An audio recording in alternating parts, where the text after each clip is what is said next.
تھوڑے سے فاصلے کم کر دیں تو زیادہ بہتر ہوگا. فاصلے کم کریں، اللہ ہمارے دلوں کو اور ملا دے.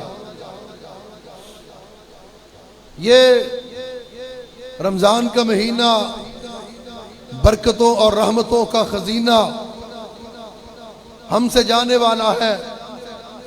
مقدس مہینہ، مہمان مہینہ. ابھی چند دن اور ہیں. کتنے خوش نصیب ہیں وہ لوگ جنہوں نے اس کی بابرکت گھڑیوں پر رحمت لمحات کو پوری طرح سمیٹا. اور کتنے خوش قسمت ہیں وہ لوگ جنہوں نے اس بابرکت مہینے اللہ کا قرآن سنا اور سنایا. میں مبارکباد پیش کرتا ہوں جناب ڈاکٹر صبی الاکرام صاحب کو، جنہوں نے آج قرآن پاک کی تکمیل کی. رمضان المبارک کا مہینہ، نیکیوں کا موسم بہار، بڑے پیکج مل رہے تھے کہ نیکیاں لوٹ لو، رحمت لوٹ لو، رحمت کے خزانوں سے اپنی جھولیوں کو بھر لو. ایسے پیکج، ایسی لوٹ سیل اس دنیا کا کوئی بیپاری اور تاجر نہیں دے سکتا. کتنی بڑی لوٹ سیل کہ تم نفل پڑھو، میں تم کو فرضوں کا ثواب عطا کروں گا، اور تم فرض پڑھو، ایک فرض کے بدلے 70 فرضوں کا ثواب عطا کروں گا.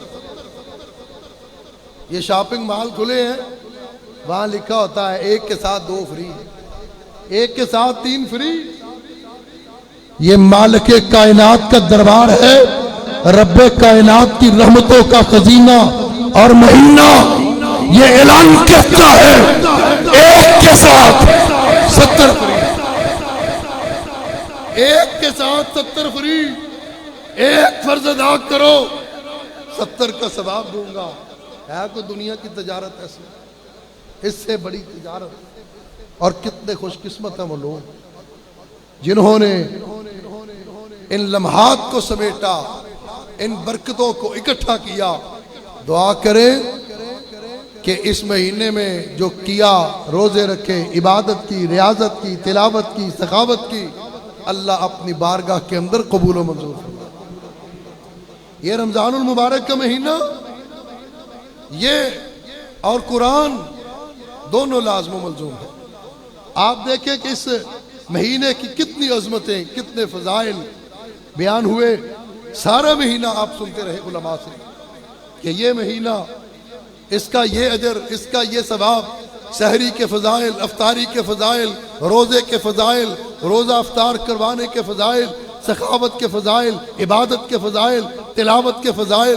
یہ ساری چیزیں آپ نے سنی، لیکن جانتے ہو اس مہینے کو یہ عزتیں، اس مہینے کو یہ عظمتیں کیوں ملی؟ کس کی وجہ سے ملی؟ اس مہینے کو عزتیں اور عظمتیں اللہ کے قرآن کی وجہ سے ملی، اللہ کے قرآن کی وجہ سے. شہر رمضان الذی انزل فیہ القرآن. اللہ تعارف کرواتا ہے اس مہینے کا کہ یہ مہینہ بڑی عظمتوں والا، بڑی شان والا، بڑے مقام والا. لیکن کیا ہے کہ اس مہینے میں اللہ نے اپنے قرآن کو نازل کیا، اور اسی وجہ سے رب ذوالجلال نے اس کے اندر اس کی نیکیاں، اس کی عزت، اس کی عظمت. اور اسی لیے میں کہتا ہوں کہ یہ نسبت کی بات ہے. جو قرآن کے ساتھ جڑ گیا، جو قرآن کے ساتھ لگ گیا، جس کی نسبت قرآن کے ساتھ ہو گئی، اللہ قرآن کی وجہ سے اس کو عزتیں اور عظمتیں عطا کر دے. چاہے مہینہ ہو، چاہے شہر ہو، چاہے انسان ہو، کوئی ہو، اللہ اس قرآن کی وجہ سے، قرآن کی وجہ سے قرآن کی خدمت کرنے والا، قرآن پڑھنے والا، قرآن پڑھانے والا، قرآن سیکھنے والا، قرآن سکھانے والا، قرآن سمجھنے والا، قرآن کے لیے تعاون کرنے والا، اللہ سب کو عزتیں اور عظمتیں عطا کر دیتا ہے۔ کیا فرمایا؟ فرمایا من صام رمضان ایمانا و احتسابا، کہ جس نے رمضان کے روزے رکھے۔ یہ دیکھ کے رمضان اور قرآن دونوں لازم و ملزوم ہیں، دونوں کا ذکر۔ اور فرمایا کہ جس نے رمضان کے پورے احتساب کے ساتھ روزے رکھے فقط غفر له ما تقدم من ذنبه، اللہ اس کے پچھلے سارے گناہوں کو معاف کر دے۔ اور جس نے من قام رمضان ایمانا و احتسابا، جس نے رمضان کے اندر قیام کیا، جس نے راتوں کو اللہ کا قرآن سنا، جس نے راتوں کو تلاوت سنی، جس نے راتوں کو ڈاکٹر سبیل الاکرام صاحب کی اقتداء میں کھڑے ہو کے آدھا گھنٹہ پونا گھنٹہ وطر پڑھے۔ من قام رمضان، جس نے یہ قرآن سنا ایمانا و احتسابا فقد غفر له ما تقدم من ذنبه، اللہ اس کے بھی پچھلے سارے گناہوں کو معاف کر دے۔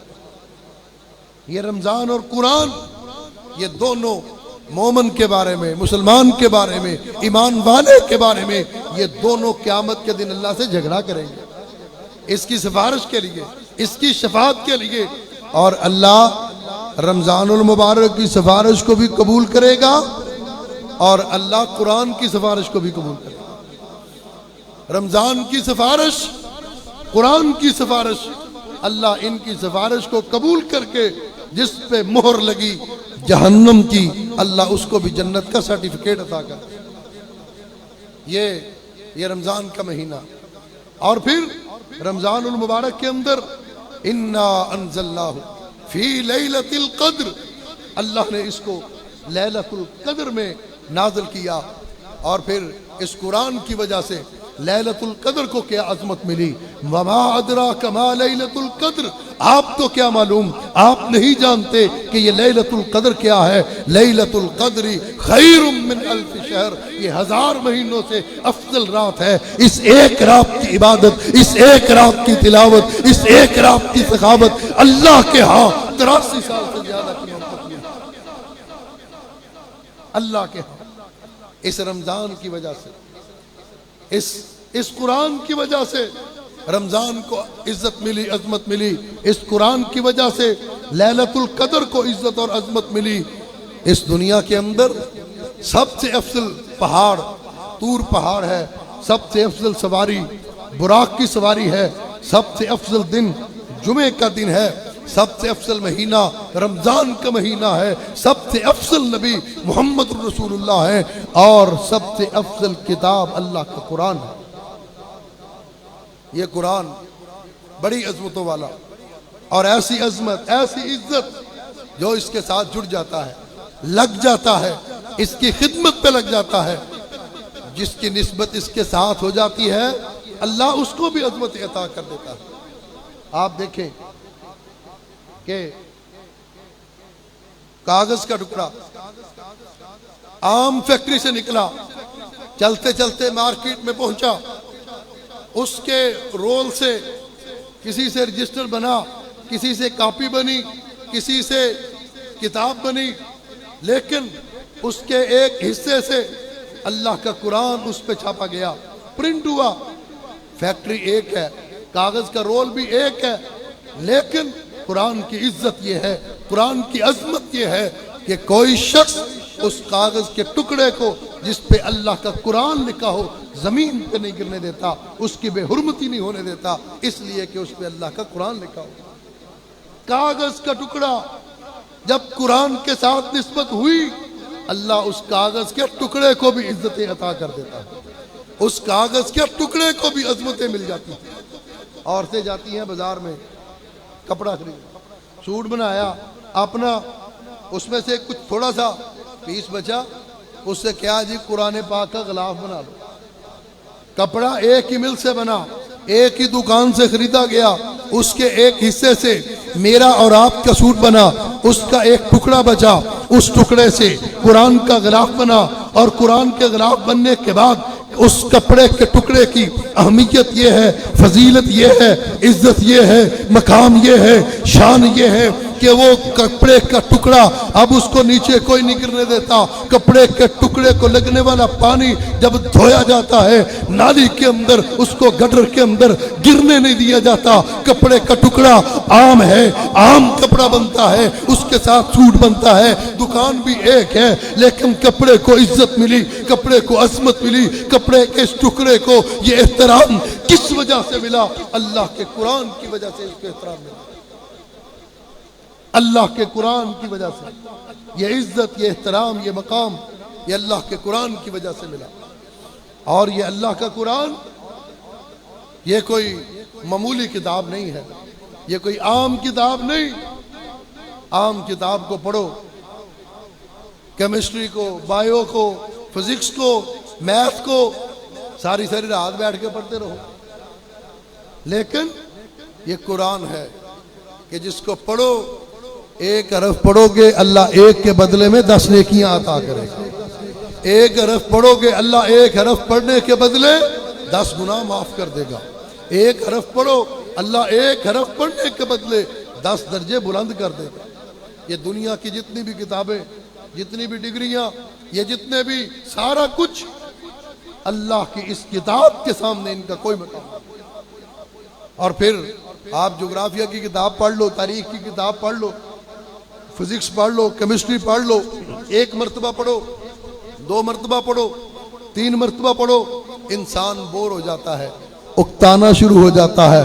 مگر میں قربان جاؤں قرآن کی عظمت پر، میں قربان جاؤں قرآن کی عزت پر، میں قربان جاؤں قرآن کی مقام پر، میں قربان جاؤں قرآن کی شان پر کہ قرآن کو ایک مرتبہ پڑھو مزہ آتا ہے، قرآن کو دوسری مرتبہ پڑھو مزہ بڑھ جاتا ہے، قرآن کو تیسری مرتبہ پڑھو اس کا لطف اور دوبالا ہو جاتا ہے، قرآن کو چوتھی مرتبہ پڑھو لطف بڑھتا ہی چلا جاتا ہے، قرآن کو 10ویں مرتبہ پڑھو قرآن کا مزہ دوبالا ہوتا جاتا ہے۔ قرآن کو جتنا زیادہ پڑھتے چلے جاؤ گے اللہ تمہارے دل کے اندر حلاوت پیدا کرتا چلا جائے گا، چاشنی بڑھتی جائے گی، لطف دوبالا ہوتا جائے گا، اس لیے کہ یہ قرآن کا اعزاز بھی ہے اور قرآن کا اعجاز بھی ہے۔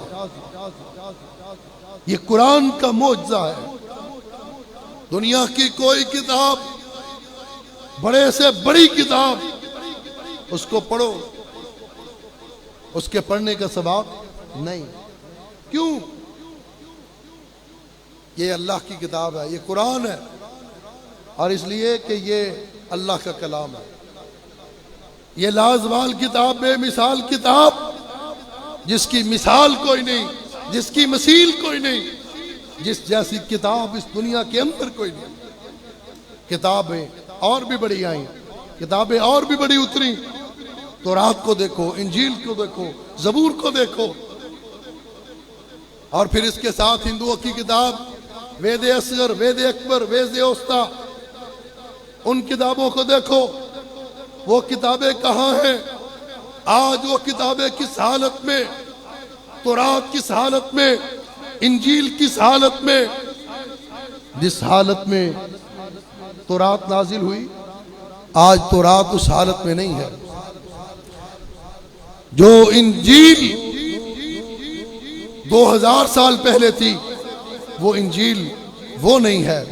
جو زبور جس حالت میں نازل ہوئی اس حالت میں وہ زبور نہیں ہے۔ زبور، تورات، انجیل آسمانی کتابیں ہیں، لیکن آج ان کی زبان بدل گئی، ان کے لہجے بدل گئے، ان کی تحریر بدل گئی، ان کی تقریر بدل گئی، ان کی تفسیر بدل گئی، اس لیے کہ وہ کتابیں ہی کتابیں تھیں۔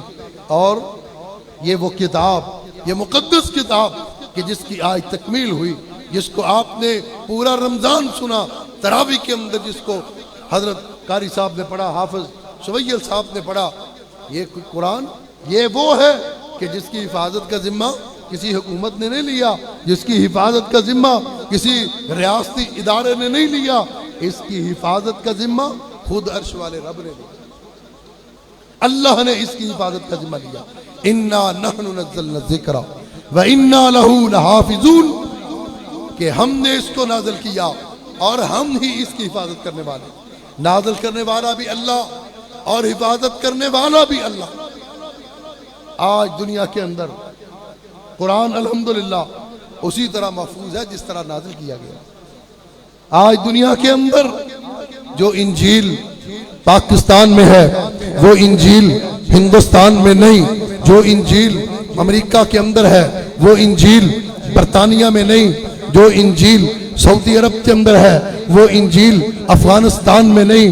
ایک ملک کی انجیل دوسرے ملک کے ساتھ نہیں ملتی، تحریر نہیں ملتی، زبان نہیں ملتی، انداز نہیں ملتا۔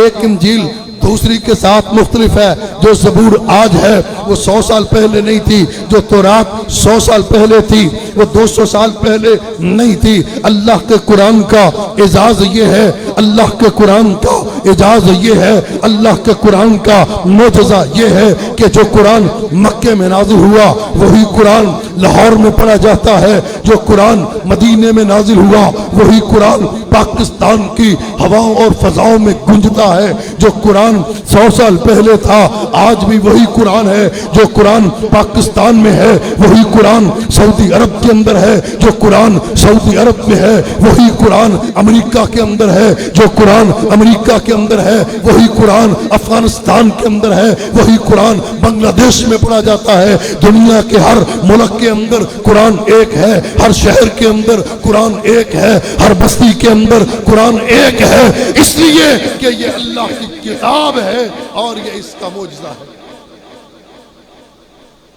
جناب حضرت علامہ محتسم الہی ظہیر صاحب ہمارے دلوں کی دھڑکن، ہمارا مان، ہمارا افتخار، وہ تشریف لا چکے ہیں۔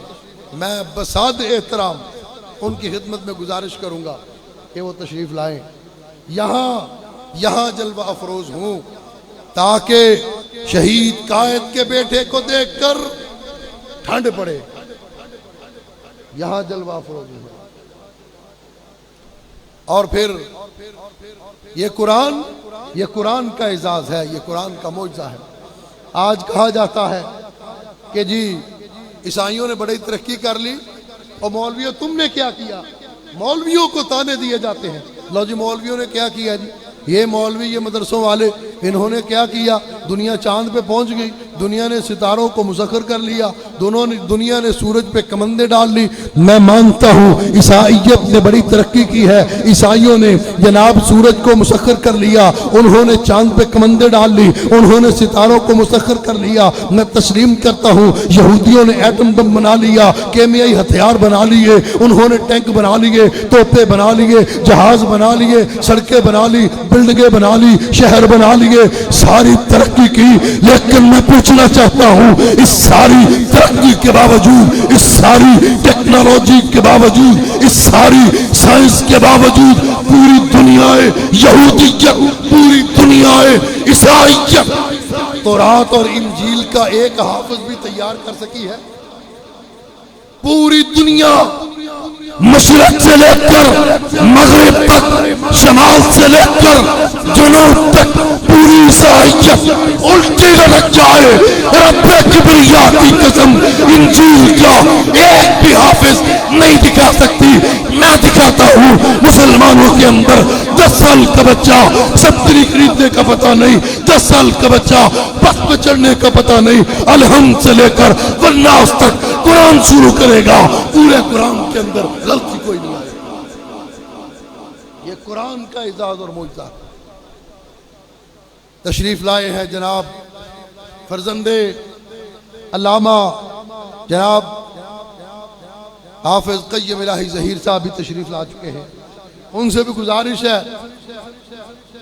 جناب حافظ قیم الہی ظہیر صاحب سے کہ وہ بھی تشریف لائیں، جلوہ افروز ہوں۔ گلشن علامہ احسان الہی ظہیر شہید رحمت اللہ علیہ کو اللہ نے آباد کیا ہوا، اور آج اس گلشن سے توحید کی کرنیں، سنت کی کرنیں پوری دنیا کے اندر جگمگا رہی ہیں، اور حضرت علامہ احسان الہی ظہیر شہید رحمت اللہ علیہ کی قبر کو منور کر رہے ہیں۔ اللہ حضرت شہید قائد رحمت اللہ علیہ کی قبر پہ کروڑ رحمت نازل فرمائے، اللہ ان کے درجات کو بلند فرمائے۔ کیسا پیارا گلشن انہوں نے لگایا، تو میں یہ کہہ رہا تھا کہ یہ قرآن کا اعزاز ہے، یہ قرآن کا اعزاز ہے کہ ایک 10 سال کا بچہ مصلی پہ کھڑا کر دو، اور پھر جو بچہ لاہور میں قرآن پڑھے گا، قرآن کا حافظ، وہی تلاوت مکہ کے اندر ہوگی، وہی تلاوت مدینے کے اندر ہوگی، وہی تلاوت انگلستان میں ہوگی، وہی تلاوت ہندوستان میں ہوگی۔ یہ قرآن کا اعزاز اور قرآن کا معجزہ اس لیے کہ اس کی حفاظت کا ذمہ رب ذوالجلال نے لیا، اور میں یہ بات دعوے سے کہنا چاہتا ہوں کہ مالک کائنات نے اس قرآن کی حفاظت کا ذمہ لے کر جو اس کی حفاظت کے ذرائع ہیں، اللہ نے ان سب کو بھی محفوظ کر دیا۔ جو اس کی حفاظت کے ذرائع ہیں ان کی حفاظت کا ذمہ بھی اللہ کے ہے۔ یہ مسجدیں، یہ مدرسے، یہ قرآن کے قاری، یہ قرآن کے حافظ، یہ قرآن کی حفاظت کے ذرائع ہیں۔ یاد رکھو، جس طرح قرآن محفوظ ہے، محفوظ رہے گا، اسی طرح یہ مسجدیں بھی محفوظ رہیں گی انشاءاللہ، مدارس بھی محفوظ رہیں گے انشاءاللہ، قرآن کے قاری بھی محفوظ رہیں گے، قرآن کے حافظ بھی محفوظ رہیں گے۔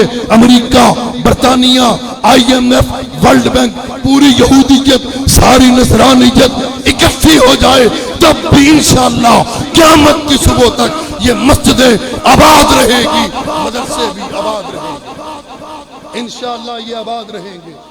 یہ قرآن کی حفاظت کے جتنے ذرائع اللہ نے بنائے، جس طرح قرآن محفوظ ہے اسی طرح انشاءاللہ قرآن کی حفاظت کے ذرائع بھی محفوظ ہیں۔ اور یہ بات بھی یاد رکھو، کہتے ہیں کہ ان مدارس کو، قرآن پڑھنے پڑھانے والوں کو حکومتی تحویل میں لے لیا جائے، حکومتی تحویل میں لے لیا جائے، اس کا وہی حال ہوگا حکومتی تحویل کے بعد جو پاکستان کا حال ہوا ہے۔ حکومتی تحویل میں مدارس لینے کے بعد اس کا وہی حال ہوا ہے جو سٹیل مل کا ہوا، PIA کا ہوا، ریلوے کا ہوا، جو تم نے ملک کے اندر جمہوریت کا حال کیا۔ آج اگر قرآن محفوظ ہے، اللہ نے ان کے ذرائع بھی محفوظ کر دیے ہیں۔ اور یاد رکھو، یہ مسجدیں، یہ مدارس اس وقت تک آباد ہیں اور انشاءاللہ آباد رہیں گے جب تک یہ آپ کے صدقہ اور زکوٰۃ سے چلتے رہیں گے۔ یہ اللہ نے اس کا نظام ہی ایسا بنایا، اس کا نظام ہی چندے سے بنایا۔ پہلے دن سے مسجد کا نظام چندے پہ بنایا گیا، چندے پہ قائم کیا گیا۔ مسجد نبوی قائم ہوئی، اللہ کے رسول نے چندے کے لیے اپیل کی۔ یہ صدقے والے، یہ زکاتیں اکٹھی کرنے والے، یہ مدارس کا نظام چلانے والے، الحمدللہ یہ وہی ہیں۔ اور آج میں پورے دعوے کے ساتھ کہتا ہوں کہ تمہیں مان ہے کسی کی MBBS کی ڈگری پر، انجینئرنگ کی ڈگری پر، فزکس کی ڈگری پر، کیمسٹری اور بائیو کی ڈگری پر۔ آج دنیا کے اندر بڑے بڑے سکینڈل بنتے ہیں، میں تو کہتا ہوں قرآن بھی محفوظ ہے، قرآن کی سندیں، قرآن کی ڈگریاں، قرآن کے سرٹیفکیٹ بھی اللہ نے محفوظ کر دیا۔ بڑے سکینڈل بنتے ہیں، ایگزیکٹ کا سکینڈل آیا، حضرت علامہ صاحب ایگزیکٹ کا سکینڈل آیا، جعلی MBBS کی جعلی ڈگریاں، انجینئرنگ کی جعلی ڈگریاں، کیمسٹری کی جعلی ڈگریاں، فزکس کی جعلی ڈگریاں۔ جاؤ، میں چیلنج کرتا ہوں، آج تک کسی ایک مولوی کی، کسی ایک قرآن کے قاری کی، کسی ایک قرآن کے حافظ کی جعلی ڈگری ثابت کرو۔ الحمدللہ قرآن بھی محفوظ ہے، قرآن کے ذرائع بھی محفوظ ہیں۔ اور اللہ نے قرآن کو تو محفوظ کیا، قرآن کی سندیں بھی محفوظ ہیں۔ کوئی جعلی ڈگری سکینڈل آج تک کبھی سنا ہے کسی حافظ کی کہ یہ جعلی ڈگری اس کے پاس؟ کوئی دنیا کے اندر۔ اور پھر تمہارا یہ جدید نظام، تمہاری یہ جدید دیت کہ جس کے اندر